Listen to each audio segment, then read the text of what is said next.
안녕하세요. 꿈꾸는 자본가의 성장 읽기입니다. 어제보다 더 나은 오늘, 오늘보다 더 멋진 내일을 만듭니다. 오늘은 나는 아파트형 공장 투자로 100억대 자산가가 되었다. 나는 아파트형 공장 투자로 100억대 자산가가 되었다라는 책을 가지고 한번 같이 이야기를 나눠보도록 하겠습니다. 이 아파트형 공장이라는 것은 이제 옛날 말이고요. 지식산업센터입니다. 지식산업센터. 서울로 치면 마곡지구나, 문정지구, 혹은 G밸리, 이런 곳에 있는 커다란 이제 오피스 건물이라고 보시면 되겠습니다. 그 이제 오피스 건물을 호실마다 이제 분양을 하게 되는데, 그게 이제 아파트형 공장, 이렇게 보시면 되겠습니다. 그래서, 보통 이제 구로 디지털 단지, 가산 디지털 단지 이런 데 오시면은 아주 많이 있고 또 현재 분양도 하고 있습니다. 네. 그래서 오늘은 아파트형 공장 투자에 대해서 한번 같이 이야기를 나눠보도록 하겠습니다. 오늘은 크게 6가지를 이야기할 겁니다. 6가지. 네. 첫 번째, 아파트형 공장에 투자하게 된 계기. 두 번째, 지식산업센터란. 세 번째, 왜 지금 지식산업센터에 투자해야 하는가? 네 번째, 아파트형 공장이 지역 경제에 미치는 4가지 영향. 다섯 번째, 지식산업센터는 채권이다. 여섯 번째는 아파트형 공장 투자 시 4가지 체크 포인트. 네, 여기서 제가 이제 지식산업센터라는 말과 이제 아파트형 공장이라는 단어를 조금 이제 섞어서 쓰는데, 이거는 제가 그냥 책에는 원래 아파트형 공장이라 써 있었는데 이게 좀 과거에 쓰던 말이라 제가 지식산업센터로 조금 제목 같은 거는 바꿔서 달았습니다. 본문의 내용은 이제 건들지 않았는데 이런 제목 같은 건 제가 붙이는 거라서 이게 지식산업센터로 이제 고쳐서 썼습니다. 그래서 이제 조금 혼용돼서 쓰고 있으니까 그 부분은 이제 같은 말이라고 이해를 하시면 될 것 같습니다. 아파트형 공장과 지식산업센터는 같은 말이다 라고 이해를 하시면은 훨씬 이해하시는 게 좋을 것 같습니다. 원래 똑같은 표현이고요. 네. 아파트형 공장에 투자하게 된 계기. 친구는 사람들이 쉽게 생각하는 아파트나 빌라, 오피스텔이 아닌 아파트형 공장에 각각 1억 원 정도 투자했다.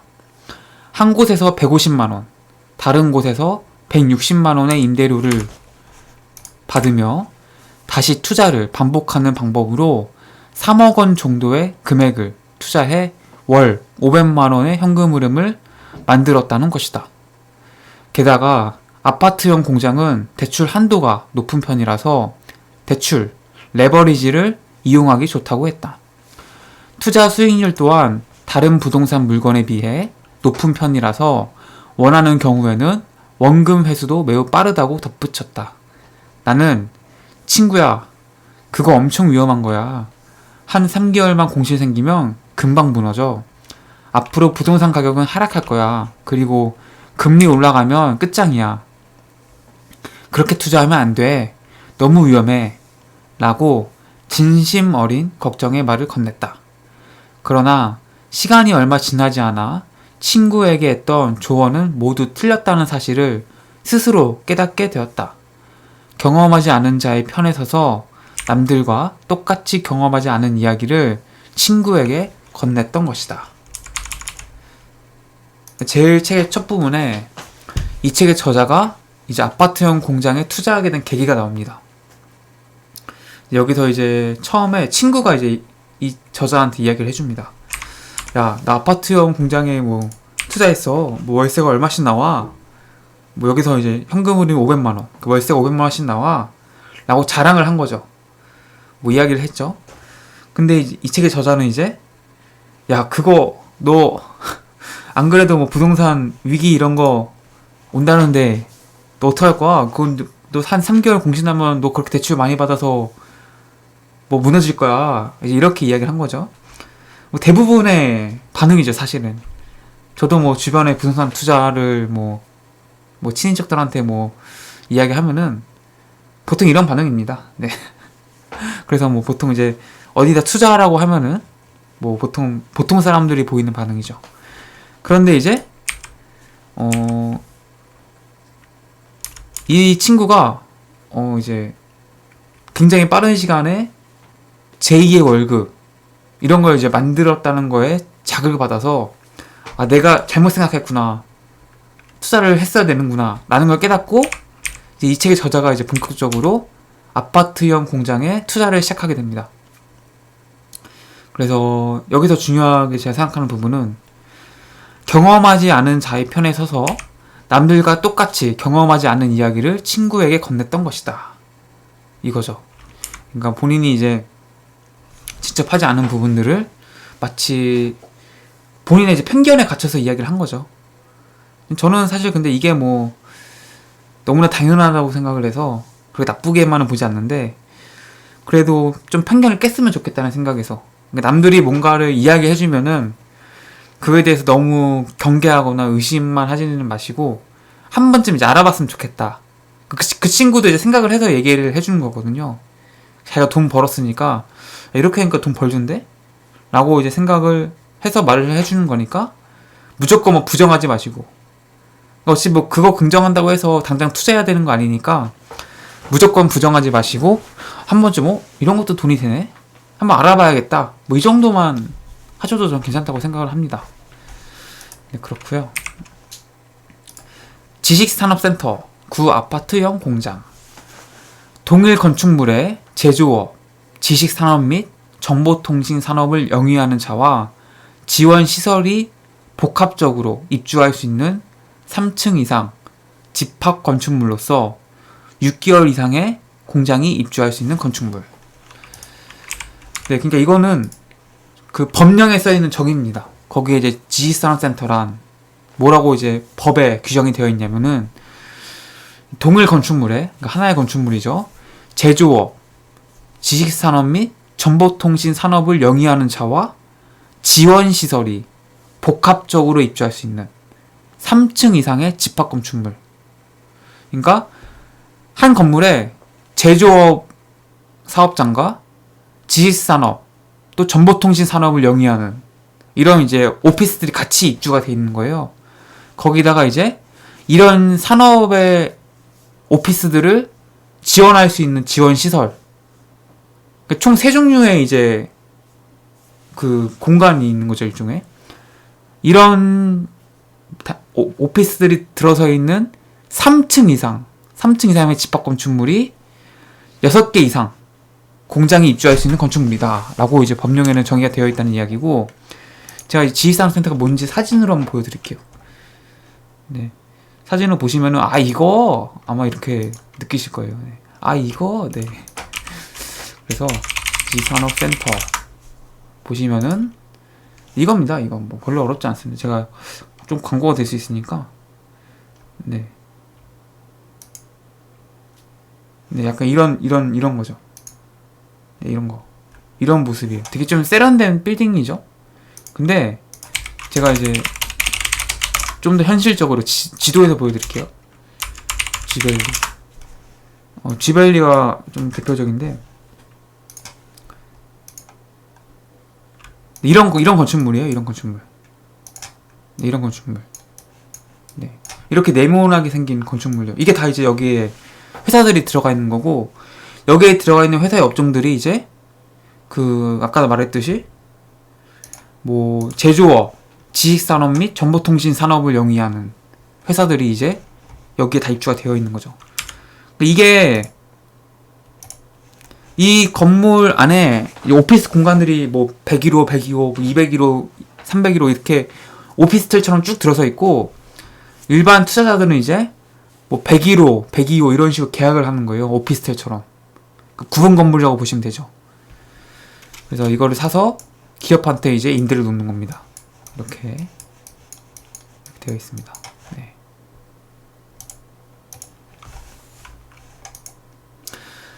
아공이 지역 경제에 미치는 4가지 영향. 아공이라는 거는 이제 아파트형 공장, 지식산업센터를 이야기합니다.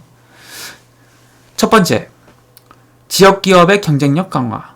아파트형 공장이 들어서면 도시 내에 산재에 있는 영세 기업들을 집단화시킨다. 이를 통해 직접 경제 효과를 볼 수 있을 뿐만 아니라 생산성 향상까지 기대할 수 있다. 즉, 부대 시설을 공동으로 설치해 이용하면서 규모의 경제 및 범위의 경제가 발생하게 되므로 개별 기업은 비용에 대한 부담이 줄어들게 된다. 두 번째, 지역의 고용률 상승. 세 번째, 지방 재정력 강화. 네 번째, 지역 토지 이용 효율성 제고. 대도시 지역에는 만성적인 산업용지 수급 불균형으로 절대적으로 산업용지가 부족하다. 그로 인해 지가가 상승하고 있는 실정이다. 대도시 내 제조업체들은 지가 상승에 따라 역외 이전이나 국외로의 이전을 생각할 수밖에 없는 상황이며 실제로 이전하는 업체들도 많아지고 있다. 이는 앞서 언급했듯이 대도시의 제조업 공동화로 이어지고 있다. 이와 같은 여건에서 아파트형 공장은 집약적인 토지 이용으로 대도시 지역의 산업용지난을 해소하고 도시 토지 이용의 고도화에도 기여하고 있다. 네, 제가 아공이라고 이름을 붙여봤습니다. 아공이. 네. 너무 이게 제목이 길어져가지고 아공이로 줄였는데 아파트형 공장 지식산업센터를 얘기합니다. 네, 이 아파트형 공장이 이제 있는 지역에서 경제 효과가 어떻게 나타나느냐라는 겁니다. 뭐 당연한 얘기인데 첫 번째는 지역 기업의 경쟁력 강화. 일단은 아파트형 공장 아까도 보셨지만 이게 밀집되어 있어요. 이게 그 아까 보셨던 지벨리 같은 경우에는 그 지역이 그 중공업 지역으로 묶여 있습니다. 그래서 거기는 이제 약간 그런 오피스 단지들만 거의 들어올 수 있고 그런 관련된 일을 하는 기업들이 막 몰려 있으니까 서로 이제 협업도 잘 되고 뭔가 좀 시너지를 낼 수 있는 여건이 만들어지는 거죠.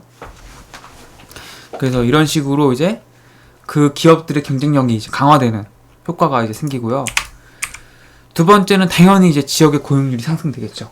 왜냐면은 거기에 일하는 거기서 이제 운영되고 있는 기업들이 사람을 채용하게 될 거니까 당연히 지역의 고용률이 상승하게 되고 뭐 당연히 세 번째 지방 재정력도 강화가 되겠죠. 그 회사 그 기업들이 세금을 내야 될 거 아니겠습니까? 세금을 내니까 당연히 그 지역의 지방 재정력은 당연히 올라갈 수밖에 없고 또 지역 토지 이용 효율성이 제고된다. 뭐 아까도 말씀드렸지만 거기가 중공업 지역으로 이제 묶여 있거든요. 중공업 지역은 굉장히 그 용적률이 높습니다. 일반 뭐 주거나 다른 거에 비해서. 그래서 굉장히 토지를 효율성으로 사용할 수 있어요. 그래서 아까도 보셨지만 굉장히 높은 빌딩들이 많았죠. 그래서 뭐 토지를 약간 효율성을 사용할 수 있는 그런 것들이 이제 늘어나고 또 특히 이제 수도권 지역에서는 땅이 없어요, 사실. 특히 서울 지역은 완전히 땅이 없고 서울 뭐 인근한 위치한 수도권 지역에도 마찬가지로 이런 산업용지, 중공업 용지가 부족하기 때문에 좀 임대 걱정은 잘 하지 않아도 좋다라고 이제 말을 하고 있는 겁니다. 지식산업센터는 채권이다. 그러나 만일 강남의 아파트처럼 급격한 상승을 기대하고 있다면 투자 포인트를 잘못 잡았다. 강남 아파트가 주식의 급등주라고 한다면 아파트형 공장은 채권이다. 리스크가 적고 매년 꾸준하게 안정적인 수익을 안겨주기 때문에 비슷하다고 할 수 있다. 여기서 보시면은 이제 지식산업센터에 대한 투자성에 대해서 이야기를 하고 있는 건데 뭐 강남 아파트처럼 뭐 1년 사이에 뭐 몇 억이 오르고 뭐 급격한 뭐 지가라기보다는 뭐 가격의 상승 이런 거를 이제 기대하시면은 조금 이제 안 되고 이제 꾸준하게 내가 사놓으면은 꾸준하게 뭔가 월세 수입을 다달이 받을 수 있는 약간 그런 수익형의 차원에서 이 아파트형 공장 지식산업센터를 접근하시면은 좋다라는 이야기입니다. 너무 강남 아파트처럼 뭔가 좀 급격한 가격 상승이나 뭔가 약간 투기성 자본들이 모이면서 가격이 급등하는 걸 기대하시고 이 아파트형 공장이나 지식산업센터에 투자를 하시면은 조금 이제 실망하실 수 있다라는 거죠. 그래서 꾸준하게 그냥 안정적인 현금 흐름, 내 노후 대비 자금을 원하시는 분들에게 이 물건을 추천한다라는 이야기입니다. 지식산업센터 투자 시 4가지 체크 포인트. 첫 번째, 수익률을 체크하라. 두 번째, 아파트형 공장의 용도를 확인하라. 우리가 알고 있는 아파트형 공장에도 공장 등의 생산시설뿐만 아니라 지원시설, 근린생활시설, 판매시설, 창고 등 여러가지 용도의 투자 물건들이 함께 상주해 있다. 세 번째, 아파트형 공장을 매입할 때는 반드시 매도를 고려하라. 네 번째, 희소 물건에 관심을 가져라. 아파트형 공장에 투자하기로 마음먹었다면 전용 면적 100제곱미터 이하의 중소형 면적을 매입하는 것이 유리하다. 예를 들어 아파트형 공장 건물의 전용 면적이 대부분 40평대로 구성되어 있다면 투자 물건을 고를 때 30평이나 35평을 선택하라는 뜻이다. 또한 분양 면적이 대부분 25평이라면 투자할 때는 이보다 더 작은 평수인 20평이나 15평으로 나온 아파트형 공장을 선택하는 것이 좋다. 아파트형 공장에 입주하는 기업들은 대부분 중소기업이다. 따라서 직원 수에 딱 맞춰서 사무실 공간을 얻으려는 성향이 있다. 직원 수에 비해 공간이 넓으면 환경은 쾌적하겠지만 관리비 및 유지비가 고정비로 빠져나가기 때문에 사업주 입장에서는 다소 부담이 될 수밖에 없다. 이런 이유로 기업은 직원 수에 맞는 평형대를 고르려고 하며 동시에 일반 평수보다 더 작은 평수가 없냐는 문의가 많다.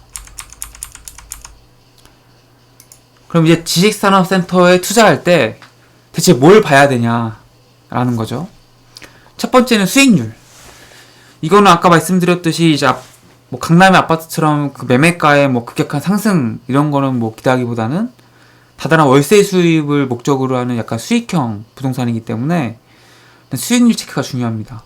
수익률이라는 거는 내가 이제 그 부채를 끼고 담보대출 받아서 그 이자를 내고서 내 주머니로 돈이 얼마나 이제 들어오느냐, 이 수익률을 체크하는 거죠. 두 번째는 아파트형 공장의 용도를 확인해라. 아파트형 공장에도 단순히 뭐 공장이나 오피스뿐만 아니라 이제 지원시설이 들어갑니다. 지원시설이라는 거는 뭐 근린생활시설이라든지 판매시설, 창고 같은 것들이죠. 그래서 아파트형 공장에도 편의점 같은 게 있어요. 네. 뭐 혹은 뭐 카페 이런 것도 들어서 있고요. 그래서 오피스에 상주하는 사람들이 이용을 해야 될 거 아니에요. 결국은 그 사람들이 뭐 음료수나 사러 뭐 어디까지 나갈 수는 없잖아요. 그러니까 그 건물 안에 대부분 다 같이 조성이 되어 있습니다.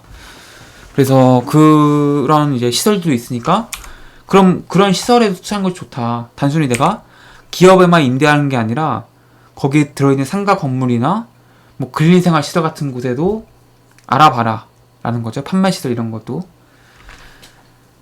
세 번째는 이제 아파트형 공장에 매입할 때는 반드시 매도를 고려하라. 그러니까 아파트형 공장을 매입할 때 이걸 내가 언제 팔지, 이 물건이 잘 팔릴지 이것도 역시 고민을 해봐야 된다는 거죠. 이거는 이제 아파트형 공장에만 해당되는 사항은 아니고 뭐 일반적인 뭐 부동산 투자에도 다 뭐 적용이 되는 이야기입니다. 네 번째, 희소 물건에 관심을 가져라. 희소 물건. 그러니까 뭐 되게 좀 그 내에서 그 지식산업센터 아파트형 공장 물건들 중에서도 굉장히 희귀한 물건들이 있어요. 예를 들면은 뭐 기본적으로 그 아파트형 공장에 들어서 있는 사무실 공간들이 다 100평인데 유독 이것만 50평이에요. 그럼 이 50평짜리 투자하는 게 훨씬 좋다라는 이야기입니다. 그래서 약간 희소한 물건에 투자를 해라. 이게 훨씬 더 나중에 팔기도 좋고 임대도 더 잘 나갈 수 있다 라는 이야기입니다. 그래서 뭐 요즘 뭐 아파트 투자에서도 뭐 약간 좀 중소형 아파트, 소형 아파트가 대세잖아요. 이 오피스도 역시 좀 소형이 좀 좋다고 합니다. 왜냐하면은 기업이 처음 입주하면은 굉장히 좀 어렵습니다. 자금 사정이. 당장 뭐 사업이 굴러가고 있는 게 아니니까. 그래서 작은 사무실을 많이 얻으려고 한다는 거죠. 뭐 40평짜리 얻을 수 있으면 30평짜리 대부분 좀 얻는 경향이 강하고, 가급적 조금 공간을 오밀조밀하게 이용하더라도 30평으로 이용하는 경우가 많다라는 이야기입니다. 네, 그래서 뭐 아파트형 공장, 나는 아파트형 공장 투자로 100억대 자산가가 되었다 라는 이야기를 한번 해보았습니다. 저도 사실 아파트형 공장은 잘 투자해보지 않았고, 이제 이 책을 통해서 처음 이제 알게 되었습니다. 그래서 저도 이제 조금씩 이제 관심을 가져봐야겠다, 뭐 이런 이제 생각을 갖고 있고, 다음에 제가 한번 투자 상담을 한번 받아보면은 뭐 실제 뭐 분양 사무실에 간다든지 부동산에서 찾아가서 아파트형 공장에 대해서 조금 이제 알아가고, 좀 현실적인 그런 것들을 조사해 보면서 나중에 알게 된 것들을 한번 더 이야기를 해보도록 하겠습니다. 그래서 저는 이제 이 책에 나온 내용들을 이제 기반으로 설명을 드린 거고, 아파트형 공장은 뭐 저도 아직 투자해 본 적은 없습니다. 그래서 나는 아파트형 공장 투자로 100억대 자산가가 되었다 라는 책을 가지고 이야기를 나눈 첫 번째 시간이었고, 총 2개의 영상으로 이제 이 이야기를 해볼 겁니다. 그래서 이번 영상과 다음 영상을 통해서 아파트형 공장에 대해서 한번 공부해보는 시간을 가졌으면 좋겠습니다. 네, 꿈꾸는 자본가의 성장 읽기는 경제적 자유, 자기개발, 성장에 대한 이야기를 하고 있습니다. 이러한 분야에 대해서 관심이 많으신 분이라면 성장 읽기를 구독해주시고 좋아요 눌러주시면 감사하겠습니다. 고맙습니다. 안녕히 계세요.